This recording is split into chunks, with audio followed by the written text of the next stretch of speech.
No programa de hoje, vamos conhecer a trajetória do artista plástico Daniel Matar e a Brisa Galeria, direto de Lisboa.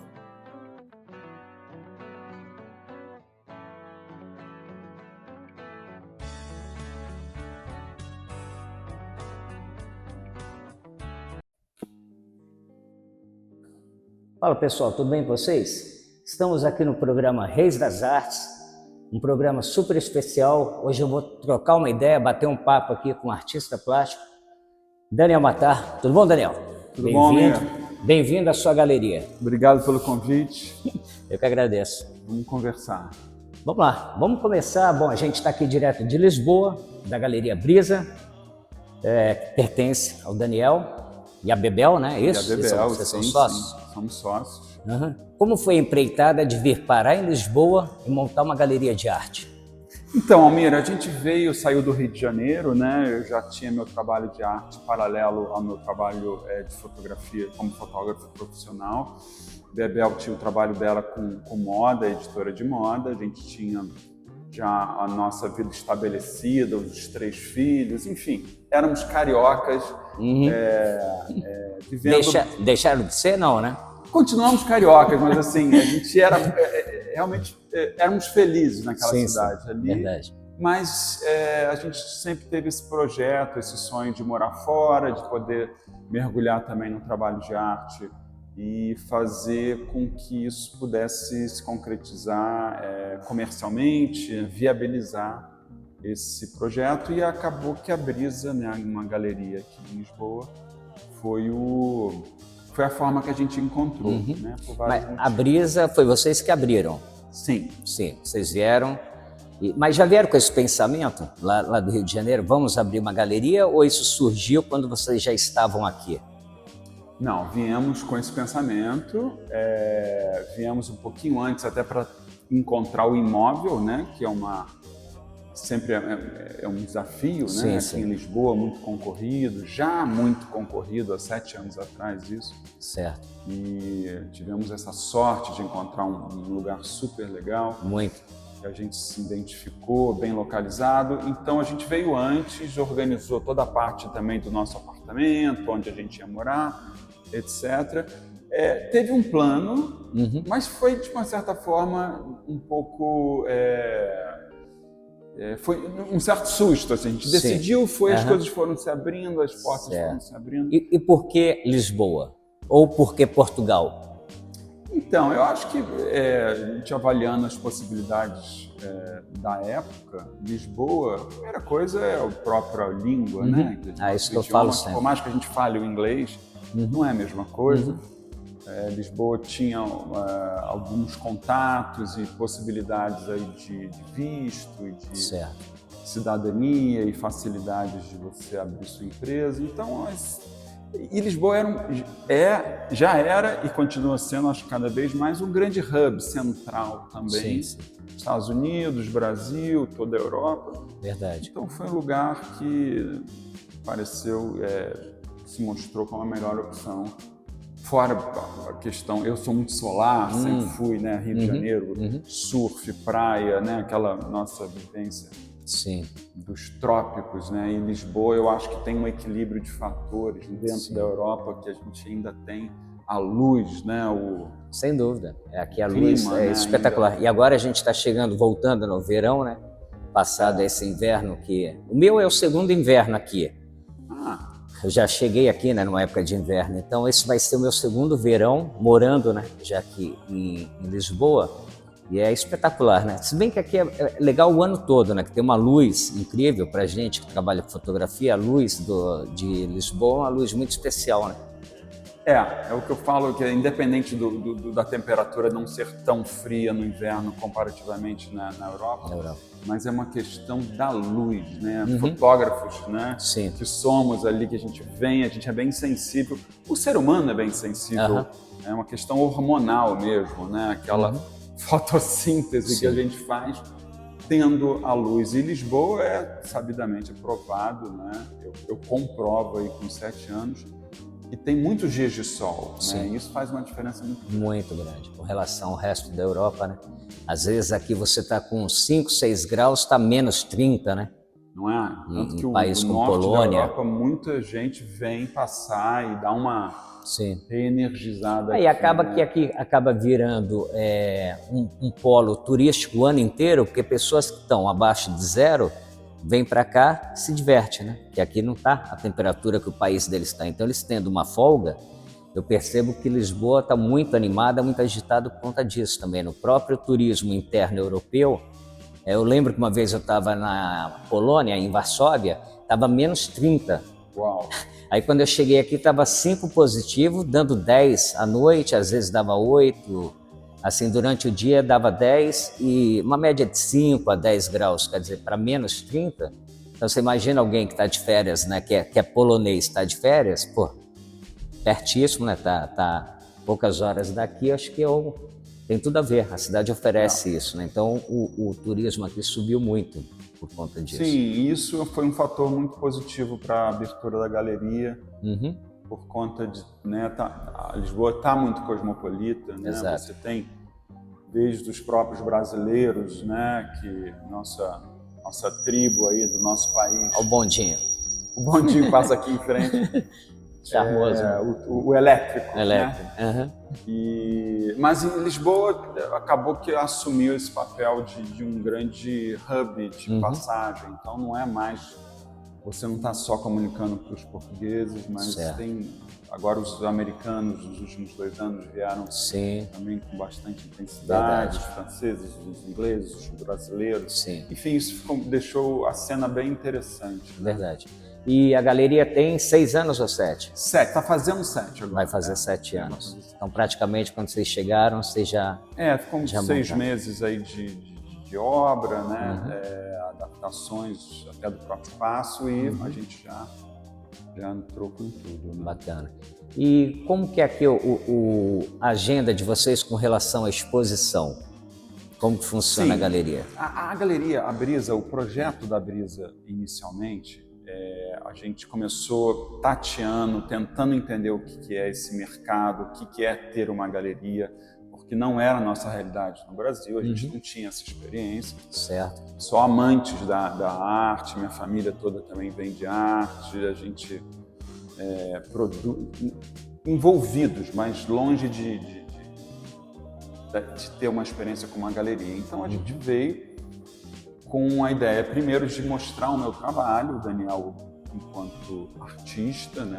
Uma parte, até principalmente a parte fotográfica, que é mais o meu background, né? Minha história. Certo.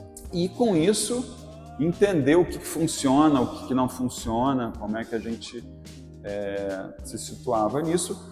Os anos foram passando, a gente começou a entrar no projeto principal, que seriam os diálogos, né? Quer dizer, o Daniel, enquanto artista residente, né? A Brisa convidando outros artistas para esse diálogo, quando eu falo diálogo, é muitas vezes, né, a dupla, mas outras vezes até uma coletiva um pouco mais ampla, e mais do que 2 artistas. E isso vem acontecendo já há uns 4 a 5 anos, né? Foram os 2 primeiros anos, foi ainda essa adaptação, e tem sido muito criativo isso, porque é um modelo um pouco diferente, é um modelo que a gente achou para funcionar. Eu digo, enquanto artista, é extremamente estimulante, desafiador, né, enquanto artista residente, porque você, né, você tem que... Eu convido, né, nós convidamos, mas assim, eu acabo que o meu trabalho tem que, de alguma forma, responder ao meu convidado, ao nosso convidado. Certo. Então isso acaba que influencia minha própria trajetória de uma forma, acho, criativa e benéfica. Certo. Então, assim, na prática, eu sabendo que eu vou receber o Almir, que tem um trabalho assim, específico, eu vou acabar naturalmente o meu trabalho, que já tem um caminho, ele vai dar um bordo, ele vai dar né? Vai se aproximar, né? Geralmente a gente sabe com 6 meses, 8 meses antes, pelo menos, desse convite, né? Confirmado. E acaba que o meu trabalho acaba sendo muito também estimulado por isso e o diálogo é muito criativo mesmo. Acho que tivemos bons resultados. Interessante, bacana. Me fala um pouco sobre essa exposição que está aqui no momento, né? Eu estou com um programa gravado que vai ao ar, eu só não sei se eu vou colocar junto com a entrevista ou separado. E foi semana passada, quinta-feira? A abertura, o opening. Quinta-feira, na semana passada. O artista é um holandês? O artista é um belga. Belga. É o Lode Lapère. Ele a gente acabou conhecendo ele por conta do próprio curador da exposição, o Rui Guerreiro, que nos apresentou ele já há uns 2 anos. Então o Lode já esteve na galeria, trocamos livros e conversas ao longo desses últimos 2 anos. Definimos que íamos ter esse encontro, essa coletiva, esse diálogo. E ele mora aqui ou ele mora na Bélgica? Ele mora na Bélgica. Na Bélgica. E já com um trabalho bem maduro, uma trajetória longa, um trabalho que também muito influenciado pelo Oriente. Tivemos pontos de conexão desde a primeira conversa, né? Pontos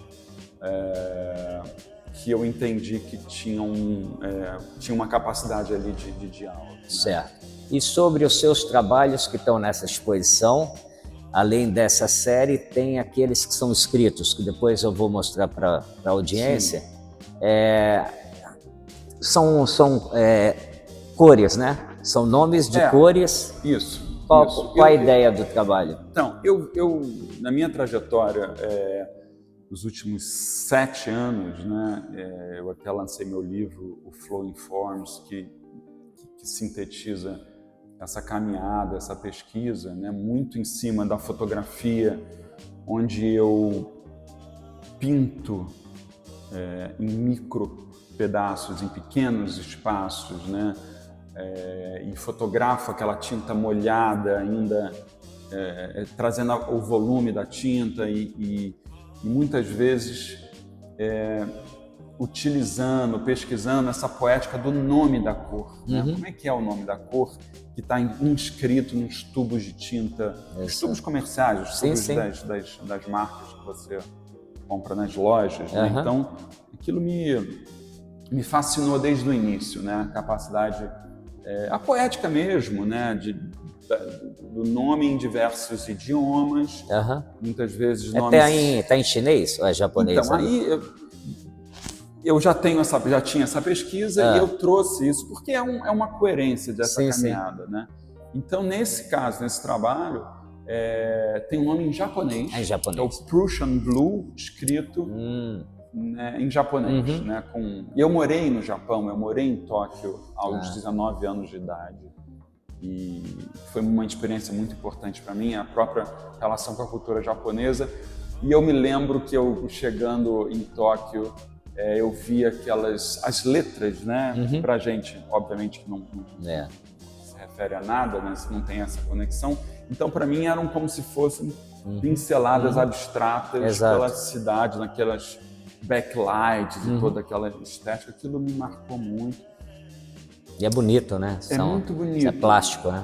É plástico, É lindo. Que aí tem a ver também com toda a história que depois eu fui atrás do Shodo, que é a caligrafia né, da japonesa. Então esse trabalho faz essa conexão com uma pesquisa antiga minha. Tem um lado minimalista, né? Porque são monocromos, né? São cores únicas. Então você tem o ultramarine blue, que é uma cor... Eu adoro. É a minha cor favorita.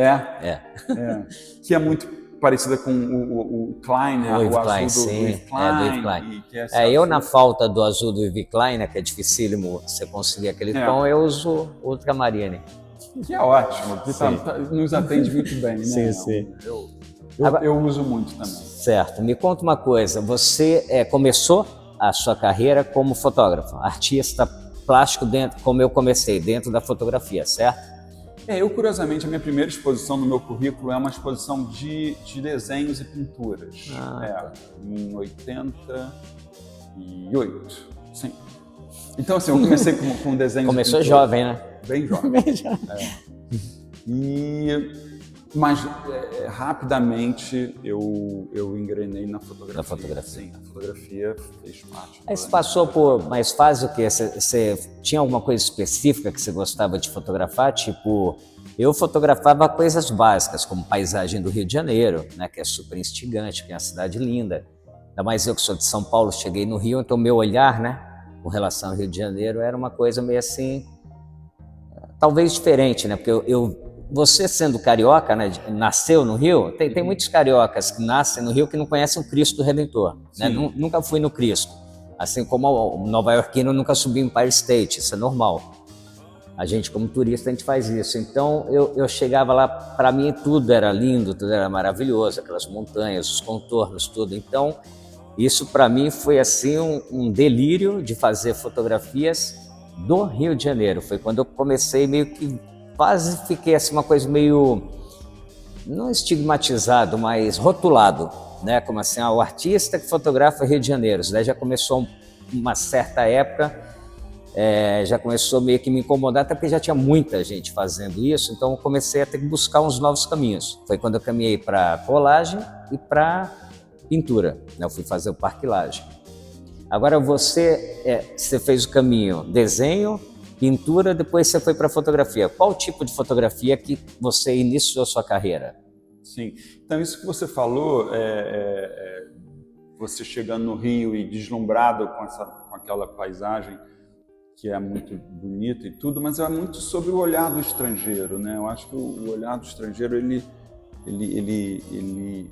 dá um enfoque diferente de quem já está ali acostumado. Sim. Então, da minha parte, eu aos 19 anos fui para Tóquio, mas eu tive a facilidade, o convite da minha irmã que estava morando em Tóquio, isso foi em 1991, que era difícil você ir para o Japão em 91, Sim. No sentido, era caro, não era muito usual, né? E eu tive essa facilidade. Então eu tinha começado a fotografar, minha mãe já vinha com a fotografia, eu na barriga da minha mãe, Eliane, ela já estava no laboratório fotográfico e eu ali, assim, eu já tive isso de fato no berço, literalmente. Sim.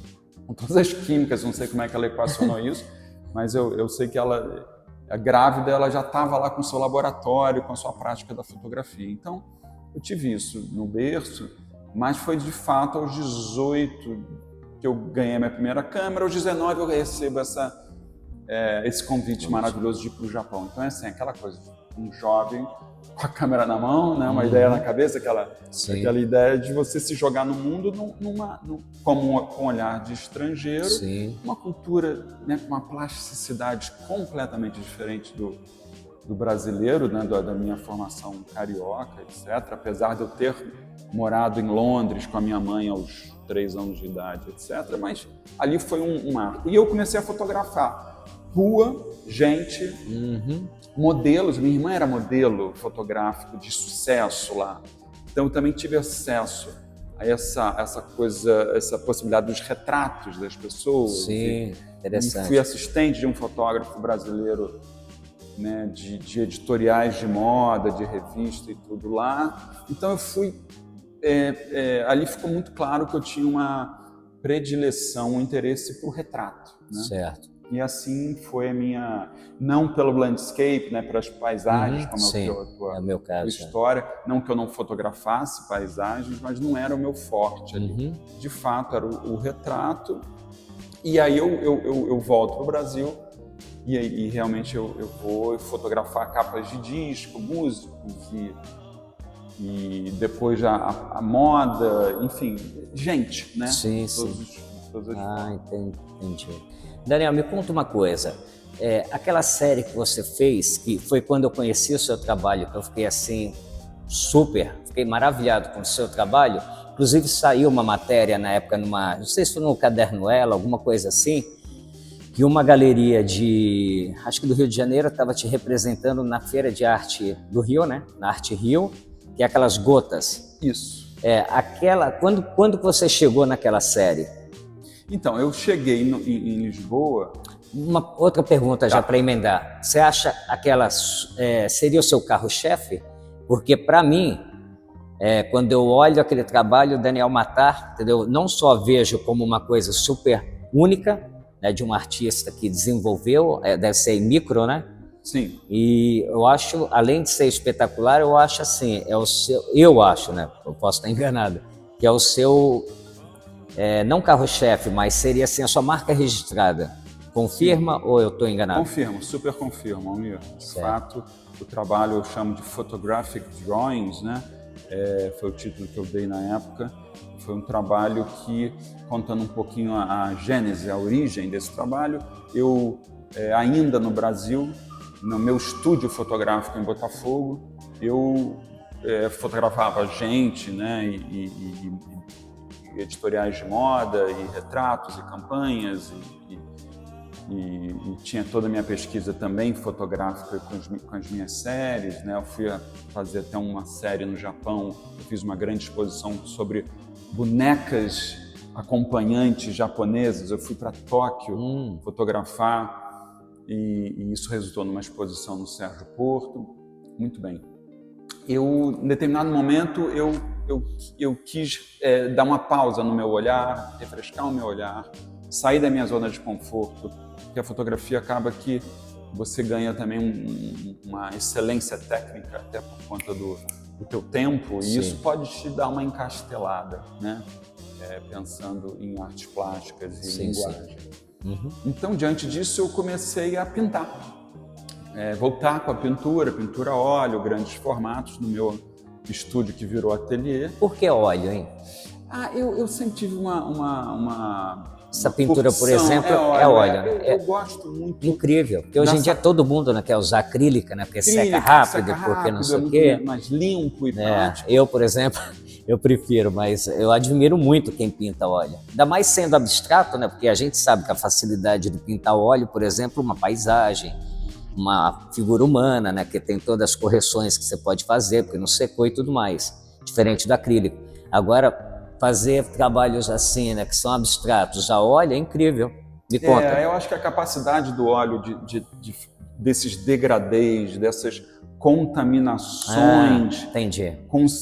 Eu trabalho muito com espátulas e pressões e essa capacidade do óleo, eu até já vi bons trabalhos em acrílico, em acrílica, né, com degradês mas é diferente. O óleo ele te dá eu falo dessa capacidade de juntar duas cores e dar microtons nessa junção, que é muito único. Eu não pensei nisso, mas tem toda... É a minha grande curtição, tem sempre toda foi. a razão, todo sentido.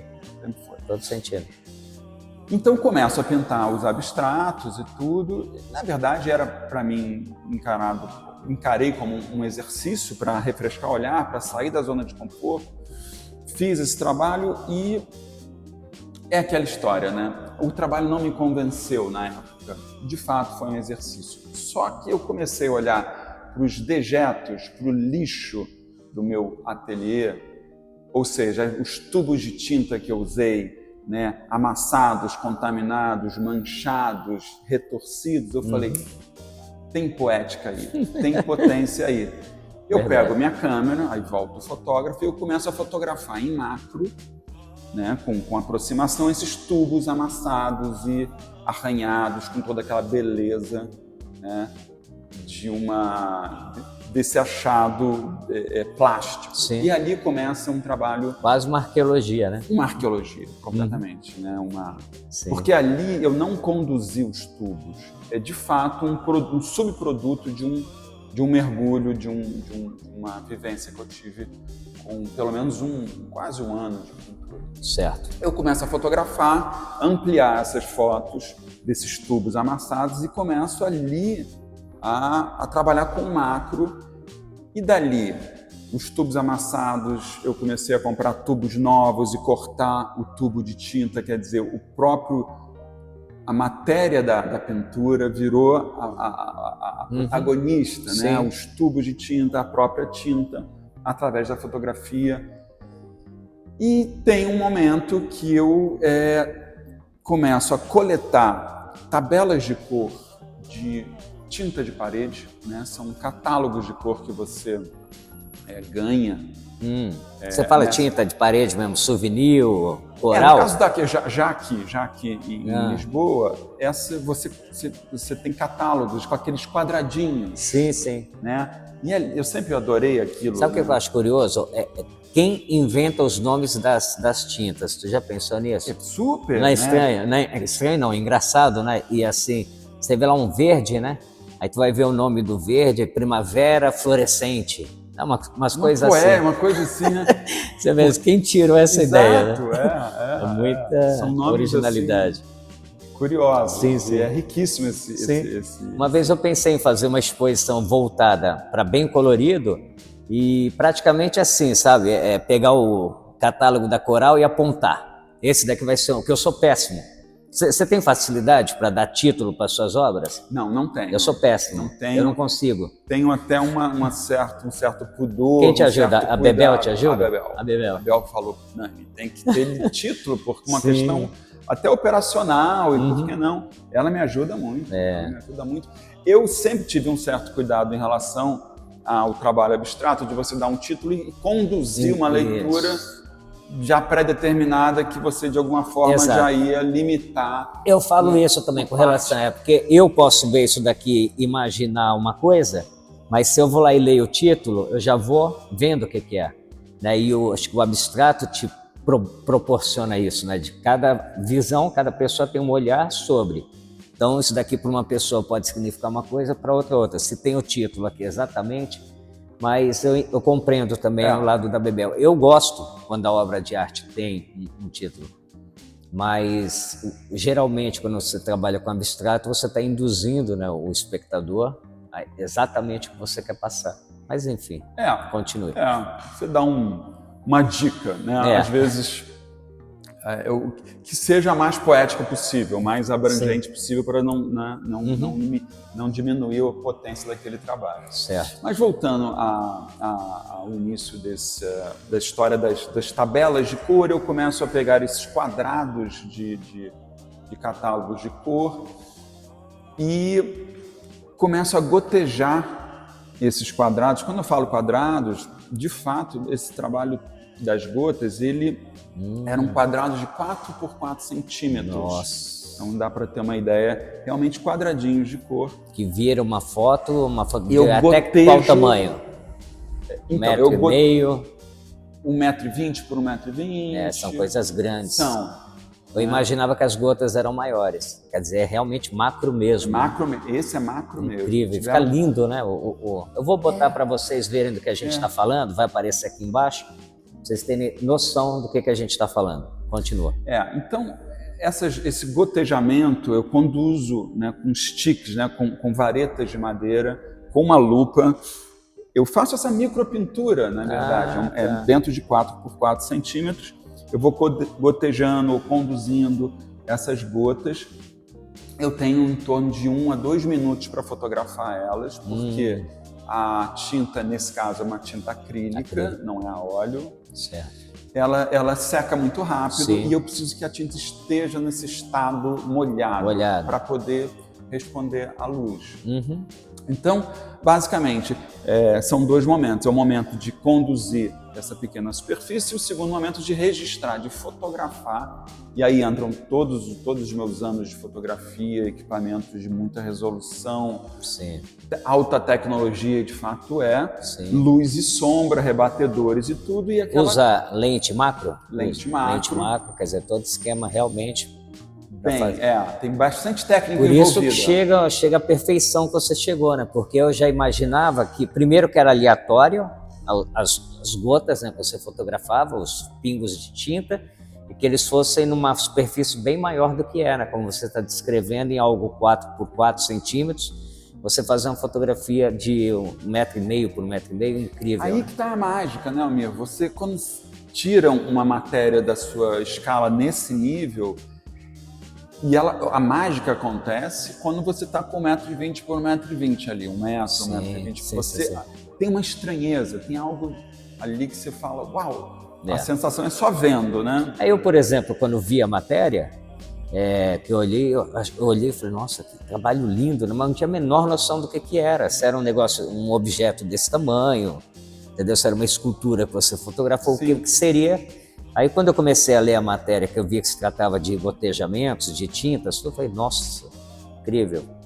Foi. Aí isso foi uma série bem ampla que eu explorei bastante, que eu experimentei bastante com outras variáveis depois. Mas é algo que vende até hoje, né? Então, aí não tem a procura. Esse trabalho teve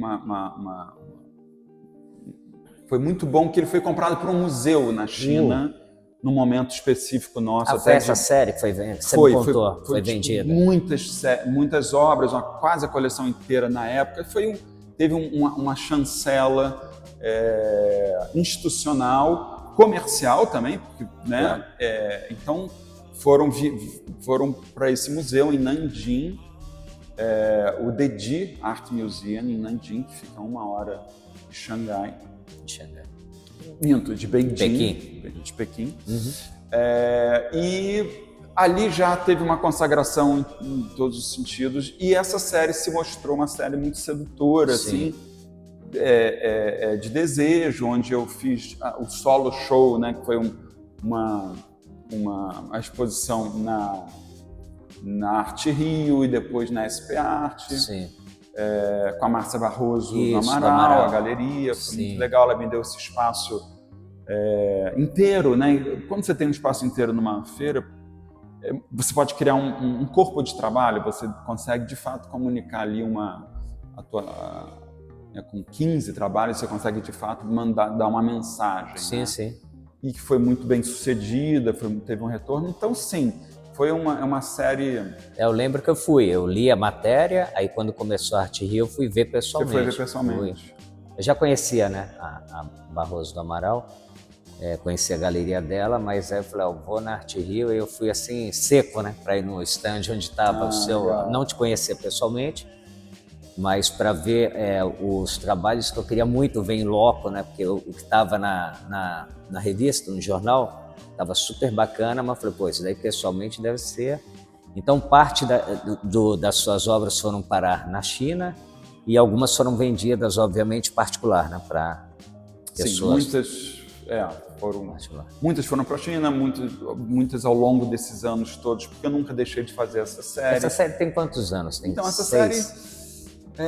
série... Ela começou lá e desenvolveu aqui. Não, essa série das gotas, né? Eu falei do tubo de tinta, do ateliê, que ali eu começo com macro, eu começo a entender que essa linguagem, né, do micro, macro e dessa capacidade de juntar resolução, né? Porque ele fala uma questão técnica de quando você, de fato, põe uma imagem de 1,20 m por 1,20 m, mas que vem com muita informação, né? Você não tem um grão. A tinta está ali, né?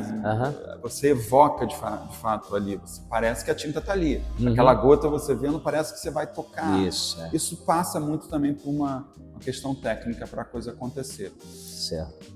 Mas essa série, acho que ela dá para dizer que ela tem uns 5 anos. 5 anos. E é algo que você pensa em reeditar ou refazer a série ou não passa pela sua cabeça? Então, por exemplo, agora... Fazer novas, por exemplo? Para te dar um panorama também, um recorte, a Cássia Bomeni, que é uma galerista com o nome da galeria Cássia Bomeni, no Rio de Janeiro, vai estar na SP Arte com 2 trabalhos dessa série sendo apresentados agora na próxima SP Arte. Ou seja, de fato é um trabalho que eu expus na Bélgica também, uma galerista da Bélgica se interessou. Acaba que eles identificam, as pessoas naturalmente identificam, como um trabalho muito original no sentido que hoje em dia é tão difícil você ter um trabalho só seu, né? Sim.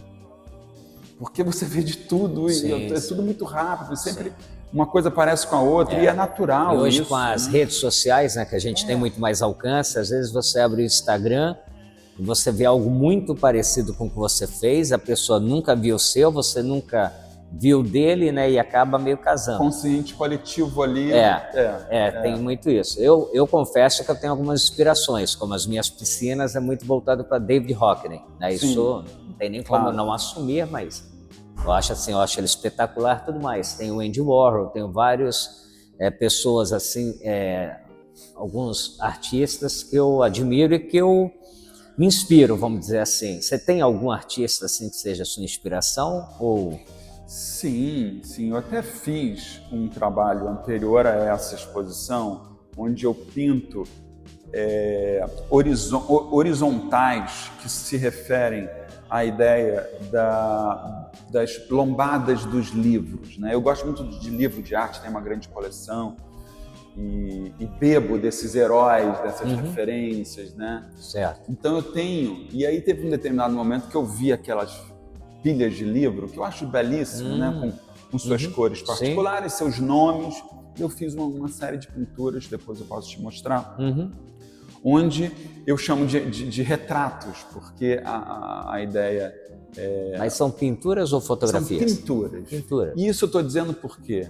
Porque nessa série eu chamo até de autorretrato, porque são as minhas referências, dos meus livros de referências que eu fui atrás. Então, por exemplo, eu falo sobre o Sean Scully, né? Sean Scully é um artista europeu que tem um trabalho com os horizontes, com as linhas, com as geometrias. Então, ali, por exemplo, eu reproduzo uma das lombadas do livro do Sean. O Gerhard Richter, enfim... Esse também eu gosto muito. Não tem como não... Eu também me inspiro em alguns abstratos com ele. Usando espátulas, rodo, essas coisas. Exato. O Richter teve essa busca... O Richter é interessantíssimo porque ele tem isso, mas ele tem vários outros. Sim, figurativos, hiperrealista, tudo. Tem pinturas dele que eu até confundo com fotografias.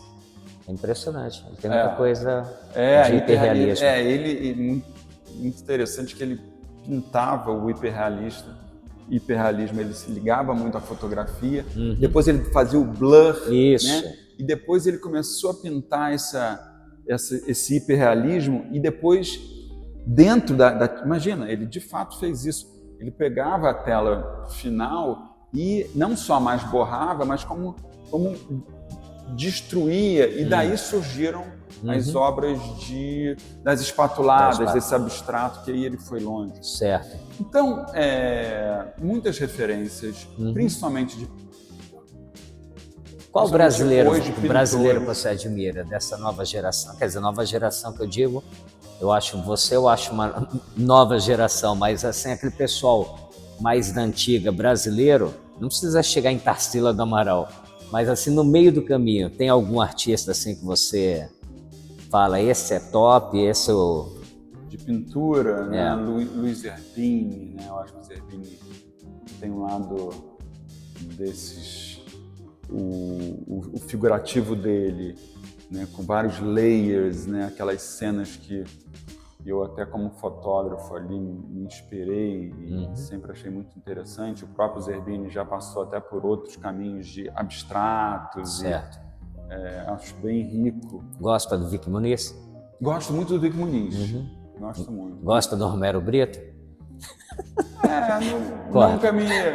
Não, gentilmente falando, não... Porque o Romero é meio que uma referência que todo mundo bate, né? Por conta de ser extremamente comercial e tudo. Eu não vejo problema algum. Eu também não. Eu acho que ele fez a história dele. Não é uma grafia assim que nunca me chamou a atenção, nunca me encantou. Então não tem essa conexão. Mas ele conseguiu, com os traços dele, uma coisa, não vou dizer única, né? Porque o mundo é muito grande, mas pelo menos dentro do que a gente conhece, né? Como não vou nem dizer um movimento, né? Porque existe hoje muitas pessoas que imitam ele, tem.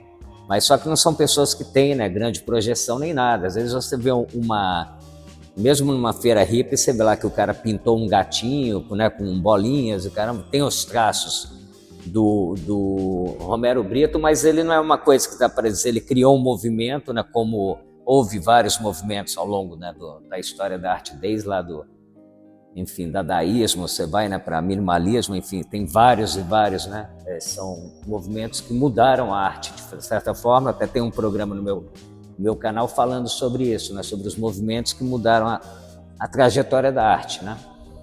E não é o caso do Romero Brito, mas o que eu percebo é que a maioria dos artistas plásticos, independente se é escultor, se é fotógrafo, se é pintor, o que seja, torce um pouco o nariz para ele. Eu conheço ele, né, pessoalmente, de Miami, é uma pessoa super adorável.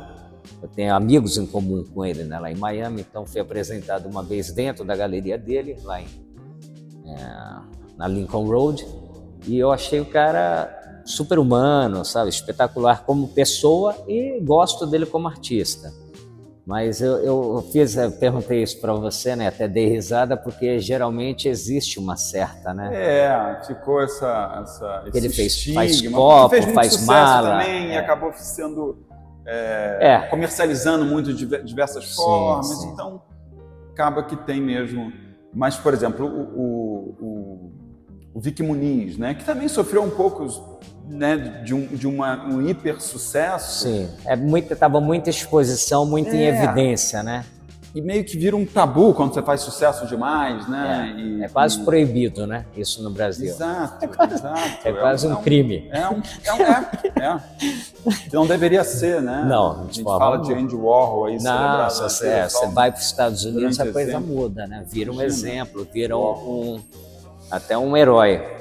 Sim, então isso é uma coisa real na nossa cena ali. E o Vic, eu acho o trabalho espetacular, a trajetória espetacular. Criou uma linguagem ali, né? Sim, exatamente. Isso que eu acho que é muito... Exatamente. Não é que gostar ou não gostar, mas você tem que avaliar o corpo de trabalho, né? A coerência do início ao fim. Então, assim, independente se você se conecta ou não, mas assim, entender que há uma trajetória longa, uma pesquisa profunda, né? Eu gosto de muito. bater palmas mesmo, né? Sim. Eu vi, primeira vez que eu vi Vic Muniz foi em Nova York, uma retrospectiva. Imagina você cair no museu, foi no MoMA PS1, que é do outro lado do River, né? Do rio lá do Hudson. E eu fui justamente, eu já tinha ouvido falar dele, mas conhecia pouco sobre o trabalho. E de repente eu chego numa retrospectiva que ia desde da série de açúcar, de algodão que formava nuvens, até chegar no lixo extraordinário. Você imagina eu passar. Na verdade, o lixo extraordinário ainda não estava, veio depois dessa exposição. Acho que foi o próximo projeto dele, talvez, que até teve o documentário, que foi para o Oscar e tudo mais. Mas eu lembro que foi chocante para mim.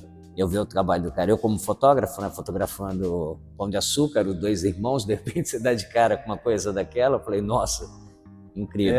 E você vendo ao vivo, principalmente o trabalho, ele tem uma virtuose ali, né, do fazer aquelas superfícies, né, dele. Sim. E que também fotografadas, muitas delas usando a fotografia, que quando você vê num tamanho final ali, expositivo, é bem... o lixo extraordinário mesmo, né? Você vê um quadro de, sei lá, 2 metros por 1,5, por exemplo, formando lá uma figura. Aí quando você vai ver de perto, você vê pneu, você vê geladeira, você vê micro-ondas, né? Você vê vassoura. Você fala, gente, que escala é essa, né? É o oposto da minha pesquisa. Totalmente. Porque... O teu é isso, 4x4, dele é um galpão, né? E ele lá de cima fazendo essas coisas. Mas vamos falar de você, não vamos falar de Vic Muniz. O que o Daniel pensa para o futuro? Quais suas perspectivas e seus futuros planos? Então, voltando à história das gotas, da fotografia e da minha constante busca por essas experimentações de sair da minha zona de conforto. Então, por exemplo, quando eu vejo que aquela série das gotas já estava extremamente estabelecida e tudo, eu comecei a experimentar outros caminhos também. A própria pintura, né? Eu comecei a não pegar mais na câmera um período e ir para a pintura física, matérica, né? Não mais a fotografia na tinta. experimentei... no meio desse caminho eu fiz um trabalho também bem extenso, chamado Mineral, uma série Mineral, que são os pigmentos, né? Esse pó da tinta, o pó da cor que se mistura ao óleo ou à água e que se faz a tinta. Eu comecei a fazer combinações e montagens físicas, não mais em 4 centímetros, mas ainda numa pequena superfície, e fotografar essa poeira colorida e também trazer a tridimensão. Em fotografia, então. Em fotografia. E que, no fundo, é muito sobre a matéria da pintura. A matéria no sentido da tinta, do tubo de tinta, do pigmento que faz a tinta. E a impressão era feita em quê?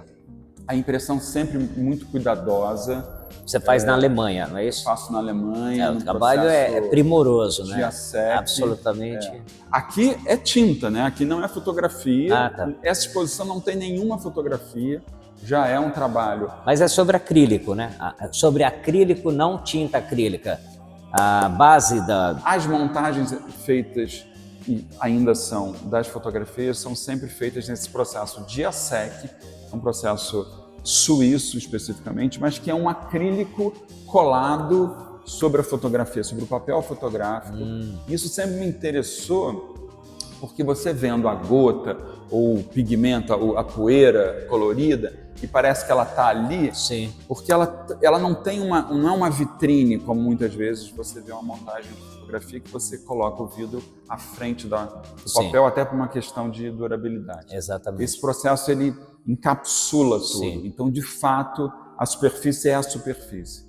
E eu acabei tendo a facilidade de poder ter esse laboratório na Alemanha, acesso a esses materiais, a excelência deles, então eu monto tudo na Alemanha, aqui, e no Brasil eu monto tudo em São Paulo, por um acaso até um alemão também, muito bom, o Stefan, que monta minhas fotografias da mesma forma, e eu distribuo lá, eu entrego lá, que isso facilitou também muito esse trânsito, porque eu não tenho que mandar a peça física, né, cruzar o Atlântico com todas as questões. Além do shipping, né, do transporte ficar caro, às vezes você passa tem que passar para a alfândega, né?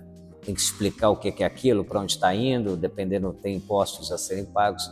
Muito mais fácil. Eu também produzo. Se é para os Estados Unidos, é produzido em Miami.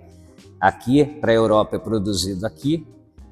E Rio de Janeiro e São Paulo, né? Quando é para o Brasil, ou Rio, se estiver mais perto, Rio, ou se for mesmo para o Rio, para São Paulo. A fotografia facilita, né, nesse sentido. Já a pintura, né, uma peça única, eu comecei a pintar e vendi para o Brasil. E aí você tem que criar, né, caixa de madeira, todas as vias, a logística é mais complexa, chega e dá tudo certo, mas não é tão... Não, o importante é estar sempre vendendo, né, e rodando, fazendo... Circulando, né? Circulando e distribuindo o teu... Porque é obra na parede, né? Você está vivo ali e criando uma também. Referência. A sua série de gotas, ela é feita em qual material? É papel fotográfico? É papel fotográfico, jato de tinta, né, com pigmento mineral, que hoje em dia é o que tem maior durabilidade. E esse processo super... É aquele tipo um papel alemão também? Sim, os Hahnemullers, né, esses papéis de algodão. De algodão. E aí entra esse acrílico e esse sistema do Giasec, que no Brasil eles chamam de metacrilato também. Ele isola, então assim, é um trabalho muito que a gente tem que se preocupar com isso, com a durabilidade da obra, né? Geralmente você deixa ele flutuando ou você coloca essa moldura lateral como esses, por exemplo? Eu costumo colocar a moldura lateral. É porque não é muito comum, né? O metacrilato geralmente ele já vem, né, com aquele acabamento atrás, você simplesmente pendura, né? Ele fica meio que flutuando, mas você dá um up, né? Porque além fica mais bonito, fica mais profissional, vamos dizer assim, né? Foge daquela linha de simplesmente um metacrilato ali na parede. Interessante. Eu sempre tive esse cuidado. Eu estudei design também, né?